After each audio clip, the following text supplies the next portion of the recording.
Good morning students. आज हम किसको डिस्कस करेंगे बेटा? Today our topic is menstrual cycle.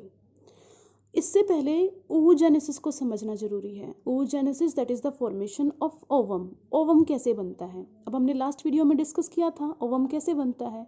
Ovum बनता है oogoनियम से, जो किस में प्रेजेंट थे? ओवेरी में प्रेजेंट होते हैं। ठीक है, तो ओवेरी से क्या बनता है? ओवेरी के अंदर जो oogoनियम जो सेल्स प्रेजेंट थी, मदर सेल्स, उनसे किसकी फॉर्मेशन हो रही थी? ओवम की। और उसमें हमने अलग अलग स्टेजेस को डिस्कस किया था कि पहले प्राइमरी फॉलिकल बनता है, then secondary, then tertiary, then और ग्रेफिन फॉलिकल बनता है। अब हम बात करते हैं मेंस्ट्रुअल साइकिल की। देखो मेंस्ट्रुअल साइकिल क्या होती है? It is cyclic changes in female body. जो मैमल्स होते हैं, ठीक है, अब मैमल्स में भी दो ग्रुप आते हैं, प्राइमेट और नॉन प्राइमेट्स। ठीक है, प्राइमेट कौन से होते हैं बेटा? प्राइमेट वो ग्रुप होते हैं जिनके पास प्राइमरी फंक्शन कर सकते हैं, जो मतलब जिनके पास ब्रेन होता है, वेल डेवलप ब्रेन होता है, उन्हें प्राइमेट्स के अंदर कंसिडर किया जाता है। ठीक है, means whole over the living world उनसे ऊपर कोई नहीं है, वो प्राइमेट्स में कंसिडर किए जाते हैं। ठीक है, ये मैमल्स की टाइप है। दूसरे होते हैं नॉन प्राइमेट्स। नॉन प्राइमेट्स में कौन कौन आता है? काउ, ठीक है, sheep, buffalo, they are in non primate. और उनके अंदर जो साइकिल होती है नॉन प्राइमेट्स के अंदर, उसे क्या बोलते हैं? Oestrus cycle. और जो प्राइमेट्स में साइकिल होती है उसे हम क्या बोलते हैं बेटा? Menstrual cycle. ये मेंस्ट्रुअल साइकिल क्या होती है? ये साइक्लिक चेंजेस हैं फीमेल की बॉडी में। एक पार्टिकुलर टाइम में कुछ ऐसे चेंजेस जो फीमेल की बॉडी में हो रहे हैं, फीमेल के रिप्रोडक्टिव सिस्टम में हो रहे हैं, जो अपने आप को रिपीट कर रहे हैं कुछ टाइम के बाद, उसे क्या बोलते हैं हम? Menstrual cycle. देखो मेंस्ट्रुअल साइकिल में अगर आपने ये ग्राफ समझ लिया तो ऑल क्लियर। ठीक है, कुछ भी समझना मुश्किल नहीं है बेटा। तो सबसे पहले मैं कुछ टर्म्स को डिस्कस करना चाहूँगी, दैट इज़ मेनार्क और मेनोपॉज। मेनार्क क्या होता है? जब इन एक फीमेल में, लाइक ह्यूमन बींग्स की अगर मैं बात करती हूँ, तो at the age of puberty, जब फर्स्ट टाइम मेंस्ट्रुअल साइकिल आनी स्टार्ट होती है, उसको क्या बोलते हैं? मेनार्क बोलते हैं। मेनोपोज, जब नियर बाय कोई फीमेल 50 ईयर्स 55 ईयर्स की एज में चली जाती है, तो ओवम का प्रोडक्शन ओवरी बंद कर देती हैं, ओवम बचते ही नहीं हैं। तो जिस टाइम पे ओवम का प्रोडक्शन बंद हो जाएगा तो मेंस्ट्रुअल साइकिल क्या है? स्टॉप हो जाती है। उसको क्या बोलते हैं हम? Menopause. Menarche, menopause, primates, clear है आप सबको? थर्ड थिंग, जो मेंस्ट्रुअल साइकिल है ये नियर बाय 28 to 29 डेज होती है हर एक फीमेल में। वो वैरी भी कर सकता है, किसी में 35 डेज में रिपीट हो सकती है, किसी में 21 डेज में रिपीट हो सकती है। So that very on the particular female conditions. अब मैं किसकी बात करती हूँ बेटा? ये ग्राफ को समझने की कोशिश करो। देखो हमें पता है हाइपोथैलेमस ग्लैंड ब्रेन में प्रेजेंट है, सेरिब्रम में। क्या रिलीज करती है? Gonadotropin releasing hormone. Gonadotropin releasing hormone किस पे काम करेंगे? जाके पिट्यूटरी ग्लैंड पे।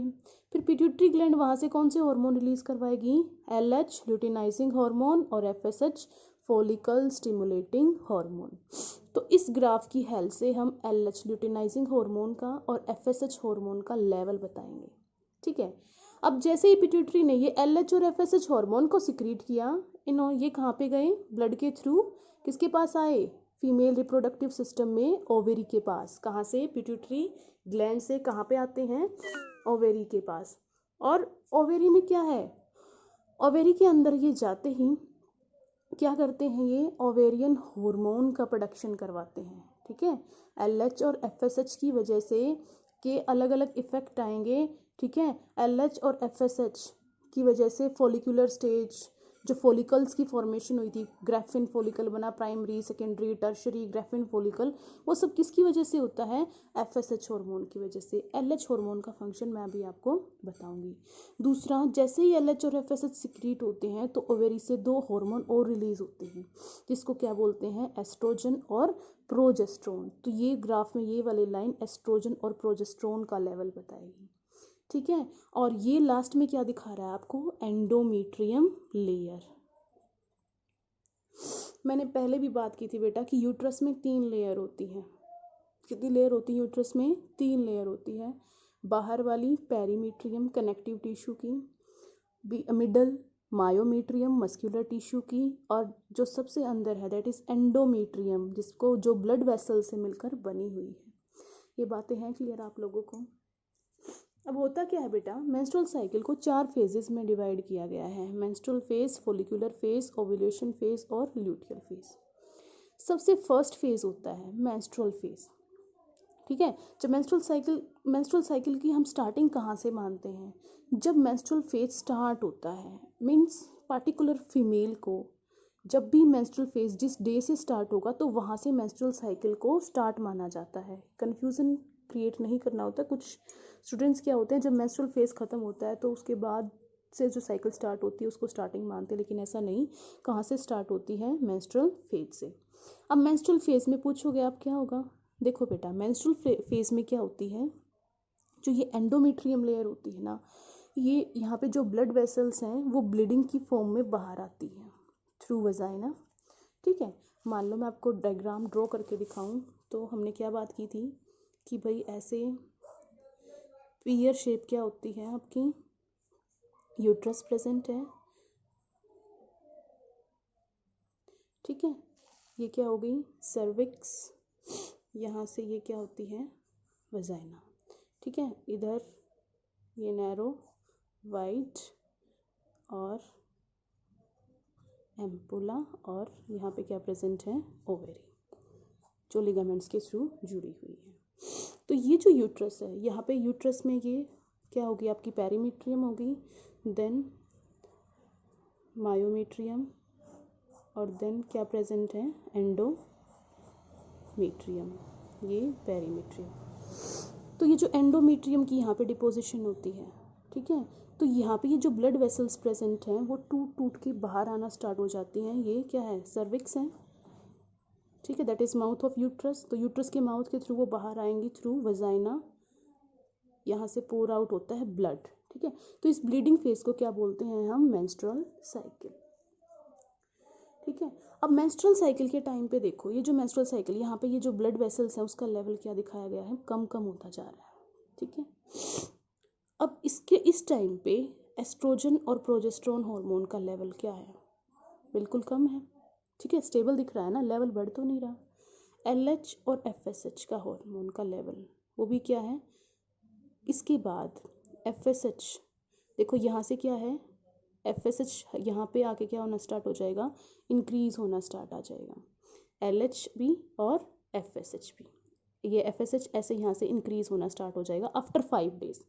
5 डेज तक LH और FSH दोनों का लेवल क्या होता है, कम। उसके बाद LH और FSH का लेवल इंक्रीज होना स्टार्ट हो जाएगा। ये ग्राफ हमें यहाँ तक क्लियर है, ठीक है। अब मैं बात करूँगी 5 से नेक्स्ट डेज की, मैं काउंटिंग करूँगी 6, 7, 8, 9, 10, 11।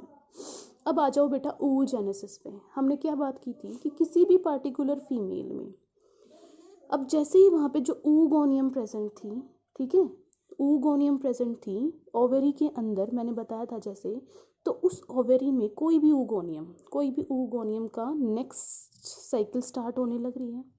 तो मान लो ये मैंने अगर ओवेरी का सेक्शन दिखाया, यहाँ पे कोई oogoनियम है, तो वहाँ पे अब जैसे ही FSH हार्मोन का लेवल इंक्रीज होना स्टार्ट हो जाएगा, follicular stimulating hormone means follicle granulosa follicles यहाँ पे ऐड होने स्टार्ट हो जाते हैं, और क्या बन जाएगा, प्राइमरी फोलिकल, जो हम लास्ट वीडियो में बहुत अच्छे से पढ़ चुके हैं बेटा, ठीक है। प्राइमरी फोलिकल से क्या बनेगा, सेकेंडरी, सेकेंडरी से क्या बनेगा, टर्शरी, और टर्शरी से क्या बनता है, ग्राफियन फोलिकल।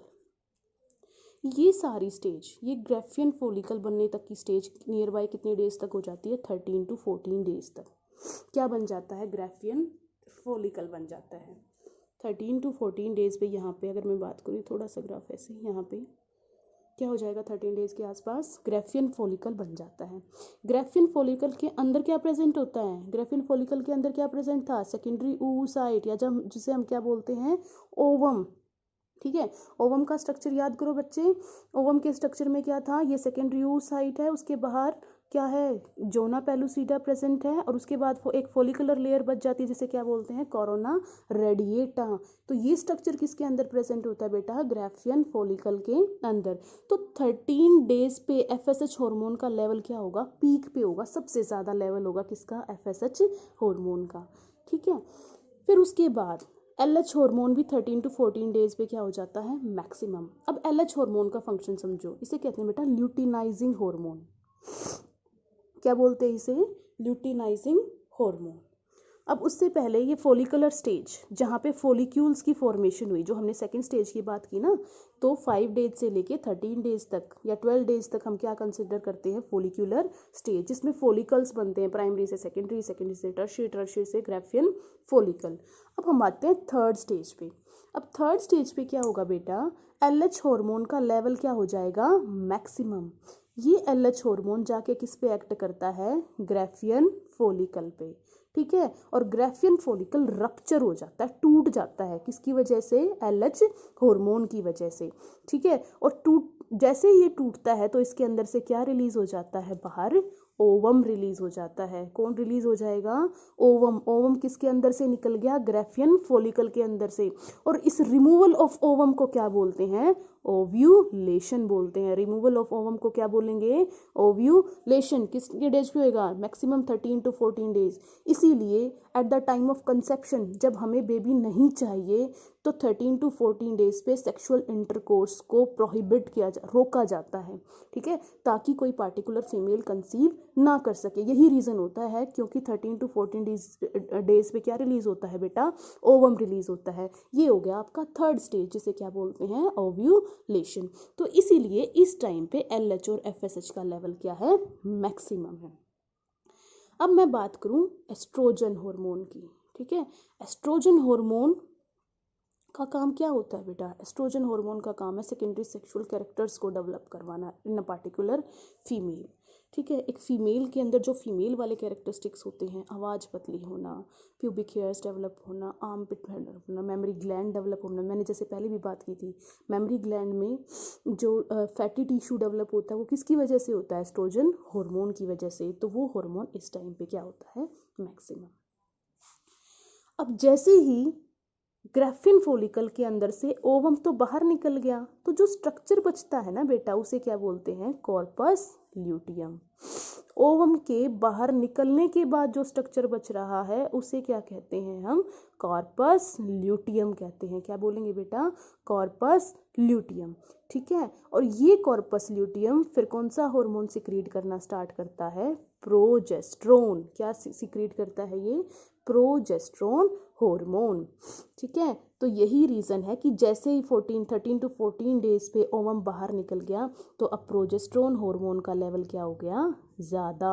अब ये लेवल ज़्यादा क्यों हुआ, क्योंकि यहाँ पे जो स्ट्रक्चर बना हुआ है ओवेरी का, ठीक है, मान लो यहाँ पे क्या होगी, ओव्यूलेशन, ये ओवम था, ये बाहर निकल गया। अब ये जो स्ट्रक्चर बना है दैट इज कॉर्पस ल्यूटियम, ठीक है। अब ये कॉर्पस ल्यूटियम क्या सिक्रीट कर रहा है, प्रोजेस्ट्रोन हार्मोन।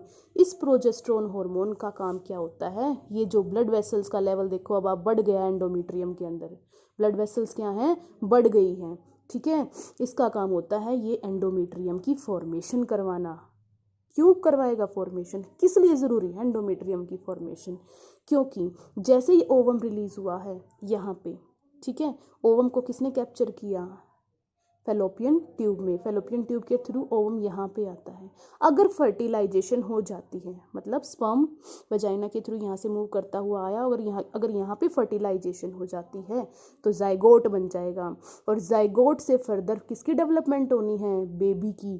तो उस बेबी को जो सपोर्ट चाहिए वो कौन प्रोवाइड करती है, रहने का जो टिश्यू होता है एक मदर की वूम में, वो कौन प्रोवाइड करती है बेटा, एंडोमेट्रियम लेयर प्रोवाइड करती है। इसीलिए बोलते हैं प्रोजेस्ट्रोन किसको सपोर्ट करती है, प्रोजेस्ट्रोन सपोर्ट प्रेगनेंसी। किसको सपोर्ट करेगी, प्रोजेस्ट्रोन हार्मोन प्रेगनेंसी को कैसे सपोर्ट करेगी, एंडोमेट्रियम लेयर की फॉर्मेशन करवा के, ठीक है। अब एंडोमेट्रियम लेयर की फॉर्मेशन हो जाती है नियर बाय 27 to 28 डेज, क्योंकि प्रोजेस्ट्रोन हार्मोन का लेवल क्या है, मैक्सिमम। अब इसके बाद after 27 to 28 days next cycle start हो जाएगी। अगर फर्टिलाइजेशन नहीं हुई, क्या बोला, अगर फर्टिलाइजेशन नहीं हुई तो फिर से वही कौन सा फेज आएगा, मेंस्ट्रुअल फेज। ये जो एंडोमेट्रियम लेयर की थिकनिंग हुई थी ये फिर मेंस्ट्रुअल फेज में टूट टूट के बाहर आनी स्टार्ट हो जाएगी, जिसे हम क्या बोलते हैं, मेंस्ट्रुअल फेज बोलते हैं, ब्लीडिंग फेज बोलते हैं, ठीक है। आया समझ बेटा, ग्राफ से इजीली। तो मेंस्ट्रुअल जो साइकिल है कितने फेजेस में डिवाइडेड है?